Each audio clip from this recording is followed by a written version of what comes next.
Most players would probably just step to the side if they see Wiggins driving to the rim with a head full of steam. But I have no idea what Brandon Clark was thinking. Because here's what happened to him. A kick. Wiggins still looking for his first field goal. Sheesh. And that stare down at the end was worth $1 million. Anyway, guys, that was just one of the most iconic moments of the Warriors 2022 championship season. And for today, let's travel back in time and revisit some of these legendary moments that are now forever written in NBA history. If you remember, GP2 and Kelly Oubre Jr. once shared the court wearing the same jersey. However, when Oubre got traded to the Hornets last season, GP2 might have forgotten the fact that they were once teammates. I mean, with the rebound quickly up to Payton. Man, the reaction from the bench sold the dunk even more. I mean, Klay was shocked, Steph was in awe with his hands up, and I just said, sheesh. Now, I don't know if there was a trend going on at the time that suggests dunking on a former teammate was cool, because literally a week later, Wiggins did the exact same thing to Cat. Steph thought about that from the hash point. Does Wiggins have a personal grudge against Cat or something? Because, well, Wiggins apparently was just getting started. His three.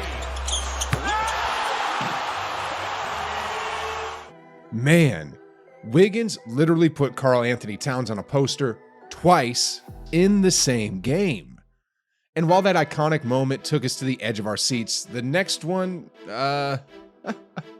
after his defender went down, JTA had a clear lane for takeoff, and as we all know, that was a bad sign for the guy standing right here. Shot clock at 5. JTA might just have to put JaVale McGee back on Shaqtin' a Fool once again with that facial because, my gosh, that was downright nasty.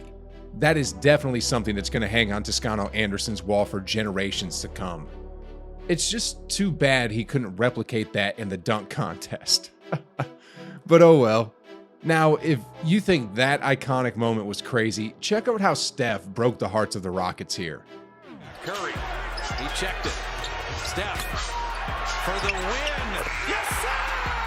After the buzzer sounded, the Rockets literally just stood there trying to analyze what just happened, while the Dubs were running like a pack of animals towards the dugout led by the greatest shooter of all time.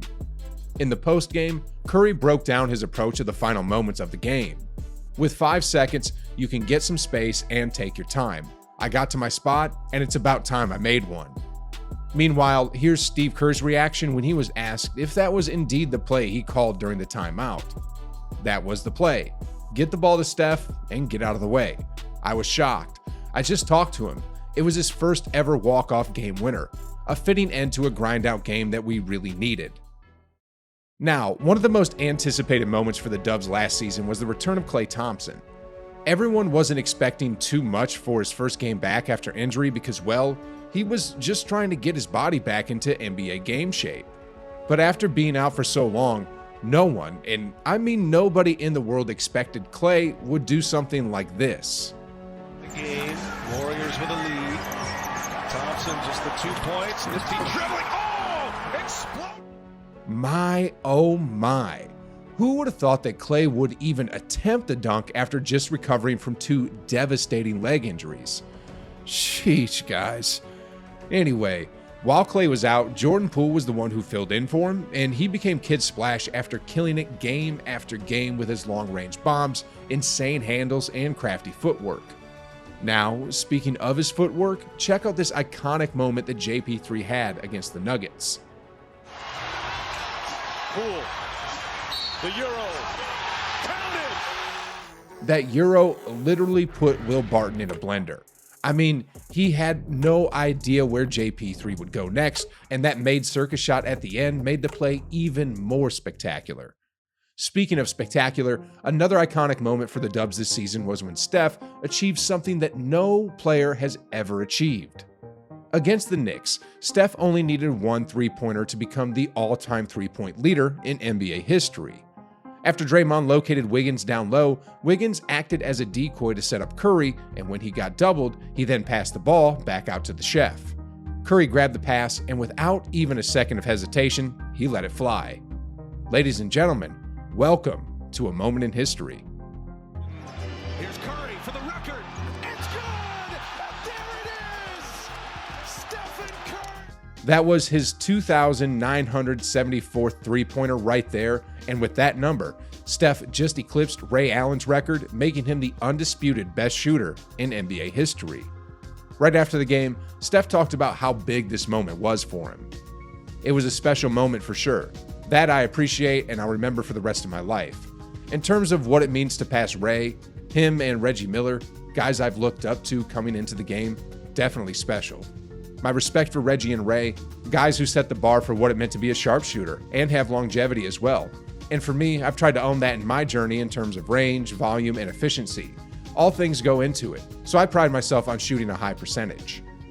Anyway, the next iconic moment of the Warriors championship run features Draymond Green doing, Draymond Green stuff.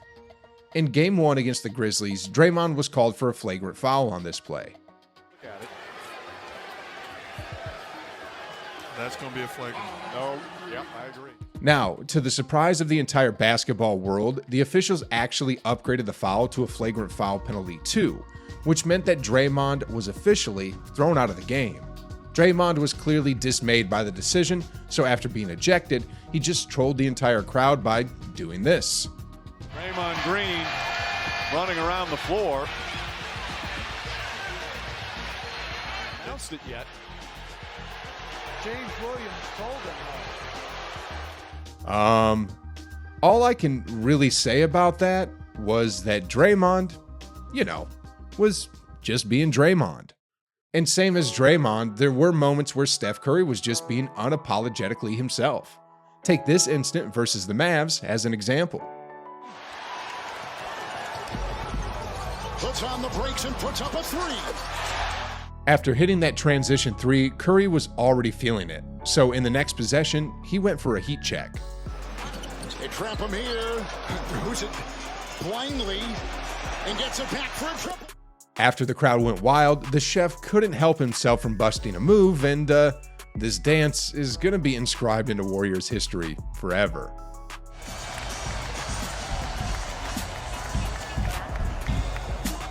If my calculations are right, that was shimmy number 128 in Steph Curry's growing list of dance moves.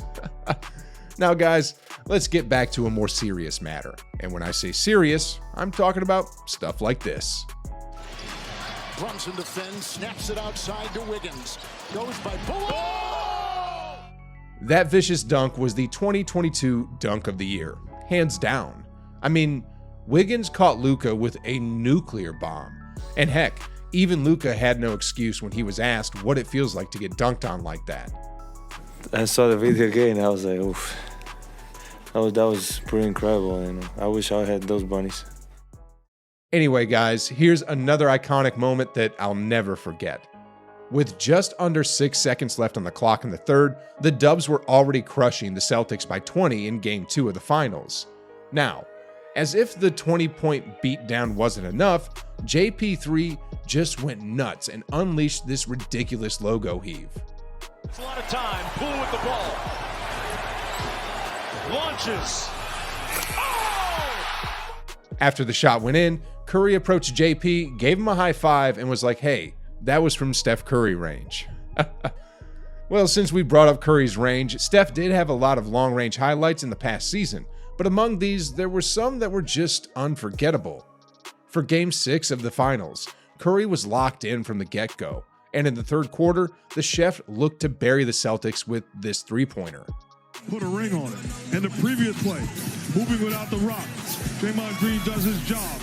After hitting that three, Curry was in the zone and knew that he couldn't miss anymore. So in the next possession, Curry just ran up casually to half court and did this. And Draymond Green pushing. 6 assists for Green. Curry a long three. That's good! Steph Curry! The Dubs were up by 22 after that, and those back-to-back three-point shots sealed the deal as the Celtics never recovered from that point on. Now, don't get me wrong, those three-pointers were great, But for me, his celebration afterward was what was iconic. Have to have help. And like I said, looking for the ring. Number 4, that is. Steph clearly wanted to put a ring on that finger, and after the final buzzer had sounded in the fourth, he got just what he wanted. Emotions just pouring out. It might be his 4th, but it means so much. Steph was clearly emotional after winning his 4th chip because this has to be the hardest championship run that they went through after coming off back-to-back disappointing seasons.